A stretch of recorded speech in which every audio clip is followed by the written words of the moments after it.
네, 옆 사람과도 인사하시겠습니다. 반갑습니다. 축복합니다. 사랑합니다. 네, 벌써 3월의 마지막 날입니다. 그렇죠?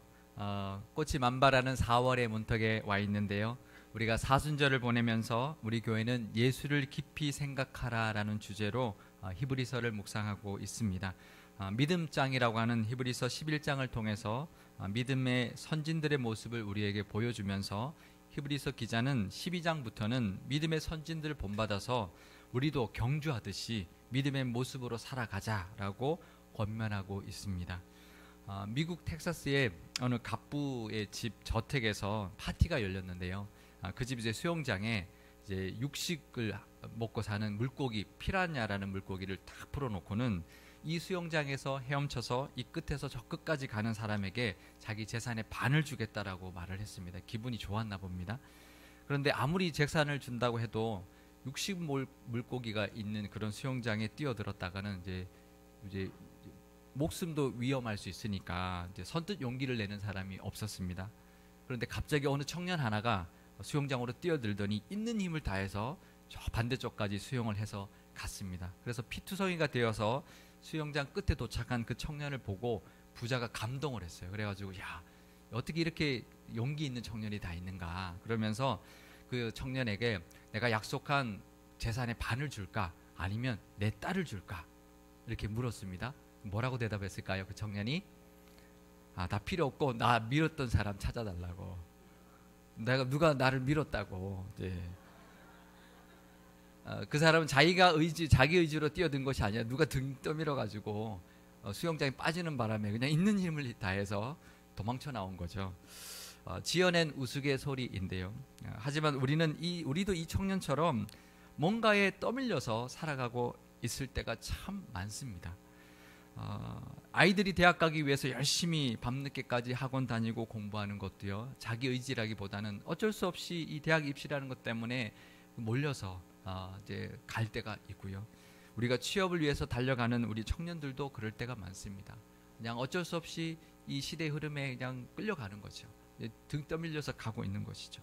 결혼하고 자녀 낳고 살아가는 것도 그럴 때가 참 많습니다. 돈 벌 때도요, 건강도 못 챙길 정도로 정신없이 살아갈 때가 있습니다. 우리가 왜 돈을 법니까? 건강을 잃으면 아무 소용이 없는데 돈 벌 때도 건강도 우리가 못 챙기고 그렇게 바쁘게 살아갈 때가 있는 것입니다. 뭘 위해서 우리가 살아가고 무엇 때문에 이렇게 바쁘게 살아가는가, 그것도 생각도 못하고 그냥 등 떠밀려서 살아갈 때가 많다는 것입니다. 어느 연극 배우가 이런 말을 한 것을 제가 들었습니다. 직장 생활을 했는데요, 이 연극 배우는 일반 대학을 나와서 그냥 일반 직장 생활을 하던 사람이었는데요, 정신없이 직장 생활을 하다 보니까 내가 왜 이러고 있지? 내가 뭘 위해서 이렇게 살아가고 있는가라는 생각이 들더라는 거예요. 그래서 여기저기 기웃거리면서 이제 취미 생활을 하면서 뭐 봉사활동도 해보고 수화도 배워보고 이것저것 배워보다가 어느 날 연극 아카데미에서 연극을 가르쳐 준다라는 것을 보고는 연극을 배우게 되었습니다. 그것을 계기로 30살을 넘은 나이에 회사를 그만두고 연극 배우가 되었다라는 이야기를 들었습니다. 그런데 믿음 생활도요, 별반 다르지 않을 때가 있습니다. 우리의 믿음 생활도 남들이 다 하는 대로 그냥 그저 그렇게 흘러가고 있을 때가 있습니다. 혹시 우리가 처음 은혜 받았던 그 초심을 잃어버리고 그 초심은 어디 가고 그때 받았던 은혜가 어디 간지도 모르고 혹시 신앙생활 하고 있지는 않으신지요? 얼마나 예배 때마다, 말씀을 볼 때마다, 기도하고 찬송을 부를 때마다, 하루하루 살아갈 때마다 하나님의 은혜에 젖어서 그 은혜에 젖어서 감격하며 살아가고 있으신지요? 지난 주 중에 말씀을 묵상하면서 이런 우리의 모습에 도전을 주는 그런 몇 가지의 문장이 있어서 제 마음에 참 많이 와닿았습니다. 제 마음을 사로잡는 몇 개 짧은 문장들이 있었는데요, 그 말씀으로 우리가 함께 은혜를 나누어 보려고 합니다. 히브리서에 이런 매력이 있는지 그전에는 잘 몰랐는데요, 참 군데군데 보석 같은 문장들이 있어서 함께 은혜를 나누어 보려고 합니다. 히브리서 13장 9절 말씀을 제가 읽어드리겠습니다. 여러 가지 다른 교훈에 끌리지 말라. 마음은 은혜로서 굳게 함이 아름답고 음식으로서 할 것이 아니니 음식으로 말미암아 행한 자는 유익을 얻지 못하였느니라. 이것은 음식 규례, 이제 먹는 것에 대한 규례와 은혜를 비교하고 있는 말씀인데요. 여기서 마음은 은혜로서 굳게함이 참 아름답다라는 표현이 나옵니다. 참 이 표현이 참 제 마음에 참 좋았습니다. 이제 굳게 한다는 것은 바로 세운다라는 뜻입니다. 그래서 이것을 제가 다르게 이제 정리를 해봤는데요. 우리의 마음이 은혜로 바로 세워지면 그 마음이 아름답다는 것입니다. 우리의 마음이 은혜로 바로 세워지면 우리의 마음도 아름다운 마음이 된다라는 것입니다. 참 좋은 표현 아닌가요? 아닌가요? 우리 마음이 은혜가 있으면 아름답다는 거예요. 우리 봄에 꽃 구경들 이제 많이 다니는데요. 꽃들만 아름다운 게 아니라 은혜 받은 우리 마음도 아름답다는 거예요. 꽃보다 아름다우십니다. 아멘. 우리 마음이 하나님 보시기에 우리가 보기에 꽃들 피어 있는 것이 아름답지만 하나님 보시기에 은혜 받은 우리의 마음이 그 꽃들처럼 아름답다 하나님 앞에 여겨진다는 것을 우리가 기억하시는 이 계절 되시기를 바랍니다. 은혜로 우리의 마음을 바로 세워감으로 아름다운 마음들을 다 갖고 가시기를 바라고요. 이 봄에 만발하는 꽃들만 아름다운 것이 아니라 은혜로 우리 마음을 바로 세울 때 우리 마음도 꽃처럼 아름다워진다는 것을 기억하며 사시기를 바랍니다. 그래서 우리 다시 한번 옆 사람과 인사하실 때 이렇게 인사하시면 좋을 것 같아요. 은혜로 마음이 참 아름다우십니다. 네, 마음이 아름다운 것이 진짜 아름다운 거예요, 그죠? 은혜로 마음을 바로 세우기 위한 그 첫 번째 믿음의 모습은 예수님을 바라보자라는 것입니다. 히브리서 12장 2절 말씀을 우리 함께 읽어보겠습니다. 믿음의 주여 또 온전하게 하시는 이인 예수를 바라보자.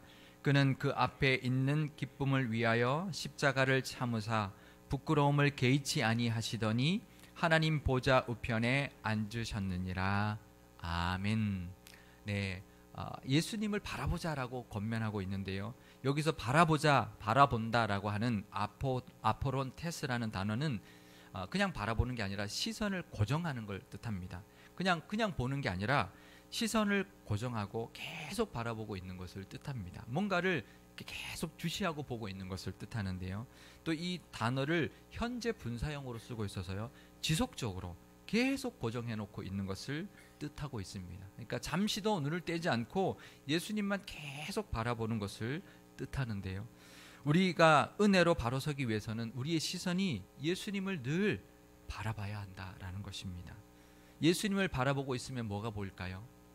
우리를 위하여 십자가를 지신 그 은혜가 보일 것이고 우리 마음에 들어올 것입니다.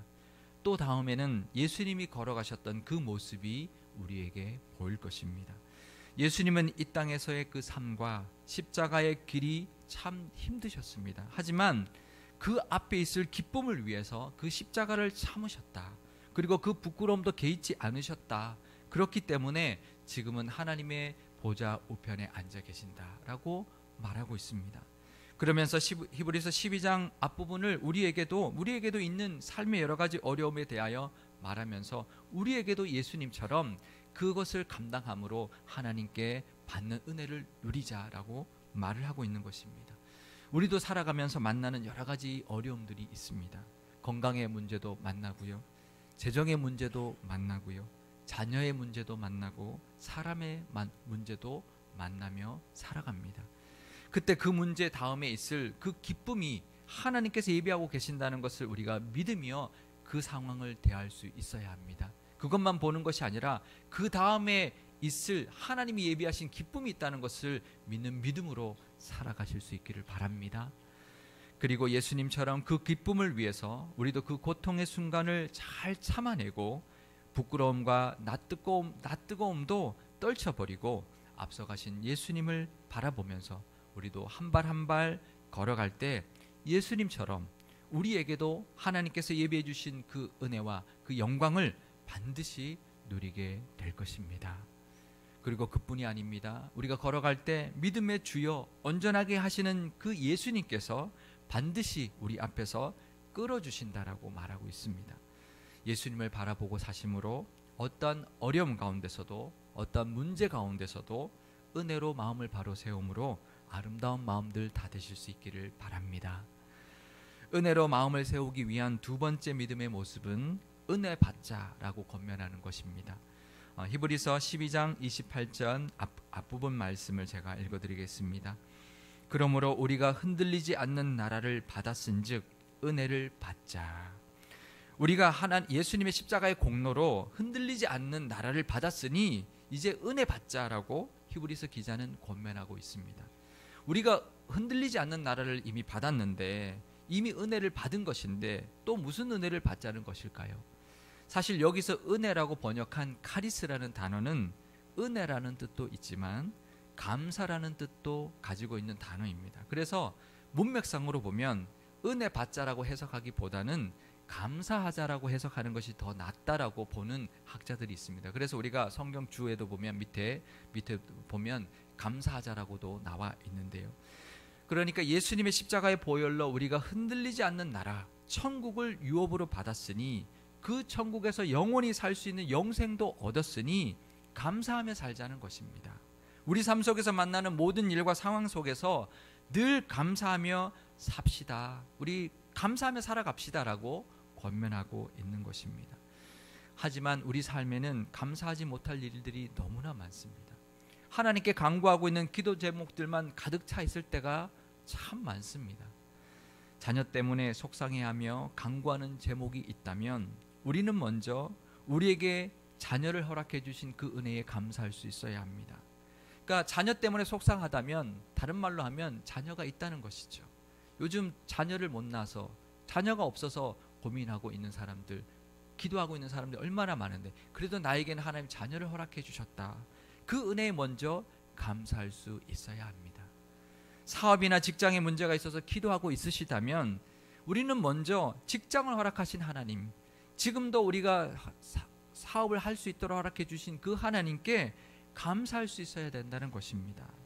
그러니 그런 기도 제목이 있다는 것은 지금 취업이 안 돼서 지금 취업을 찾고 직장을 찾고자 하는 사람들이 많은데, 사업이 안 돼서 사업을 접은 사람이 많은데, 그래도 나는 직장을 가지고 있지, 나는 하나님이 직장도 허락하셨고 사업도 허락해 주셨지, 그것에 대하여 감사할 수 있어야 된다는 것입니다. 건강을 위해 기도하고 있으시다면 그동안 지켜주셨고 보호해 주신 목자 되신 그 하나님을 믿고 감사할 수 있어야 되고요. 재정 문제를 위해서 기도하고 있으시다면 지금까지 먹여주시고 살려주신 에베네셀의 하나님을 믿고 의지하며 감사할 수 있어야 한다는 것입니다. 우리들의 불평 속에 숨어있는 감사의 제목들을 발견하실 수 있기를 바랍니다. 우리의 간구 속에 들어있는 이미 받아서 누리고 있는 은혜들을 발견하고 그것을 먼저 하나님께 감사하며 사실 수 있기를 바랍니다. 이 히브리서 기자의 권면처럼 은혜를 받았으니 감사하며 사시기를 바랍니다. 감사로 더 아름다워지는 마음 되시고 감사로 우리의 마음의 꽃도 활짝 피우는 이 계절이 되시기를 바랍니다. 은혜로 마음을 세우기 위한 세 번째 믿음의 모습은 바로 선을 행하고 사랑을 나누자라는 것입니다. 히브리서 13장 15절과 16절 말씀을 우리 함께 읽어보겠습니다. 그러므로 우리는 예수로 말미암아 항상 찬송의 제사를 하나님께 드리자. 이는 그 이름을 증언하는 입술의 열매니라. 오직 선을 행함과 서로 나누어 주기를 잊지 말라. 하나님은 이 같은 제사를 기뻐하시느니라. 아멘.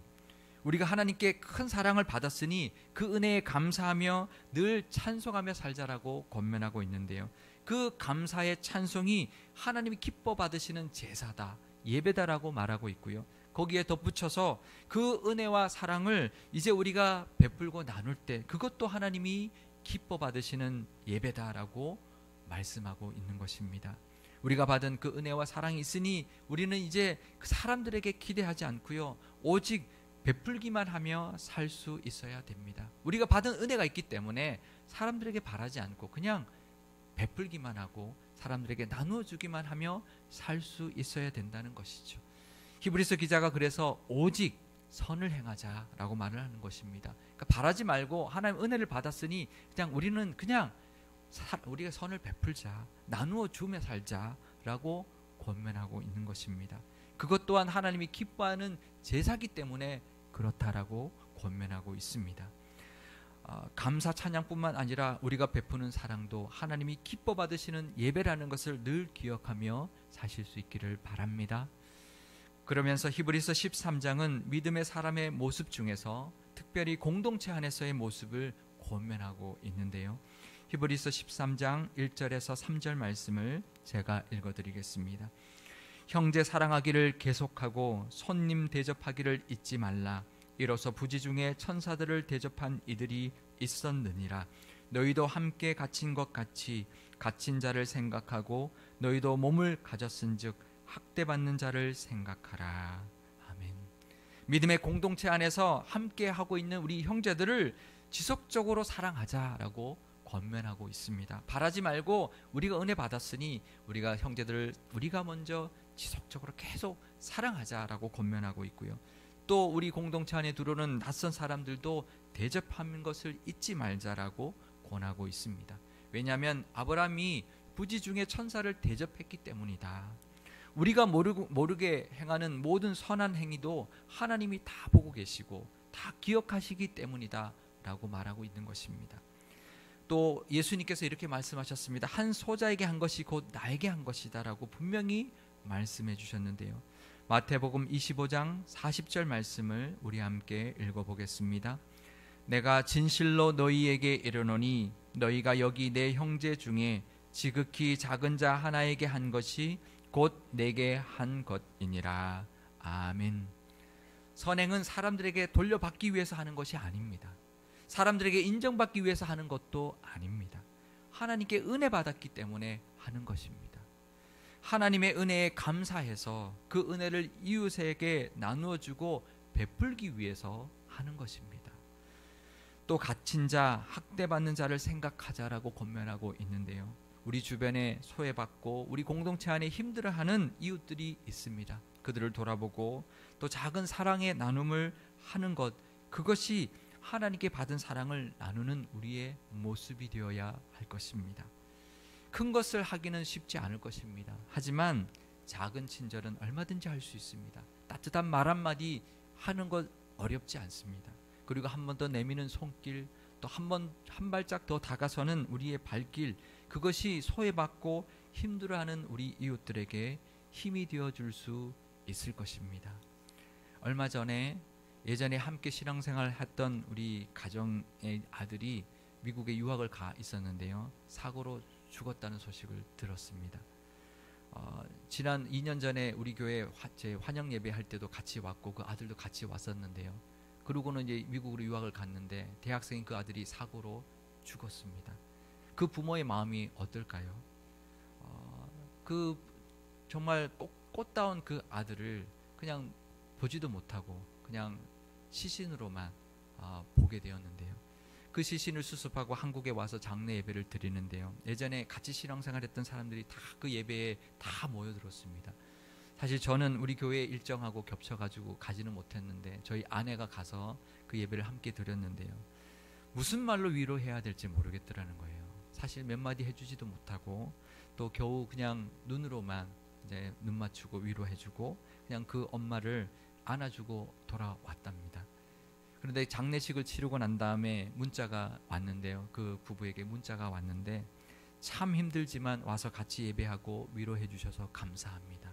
앞으로 아들을 천국에서 다시 만날 것을 소망하며 살겠습니다. 라는 문자가 왔습니다.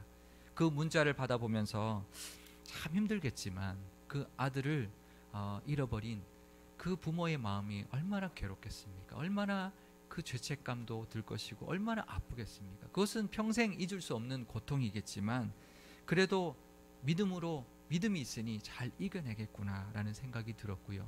또 우리의 작은 위로가 그래도 조금이나마 도움이 되었겠구나라는 생각이 들었습니다. 선행은 크기가 중요하지 않습니다.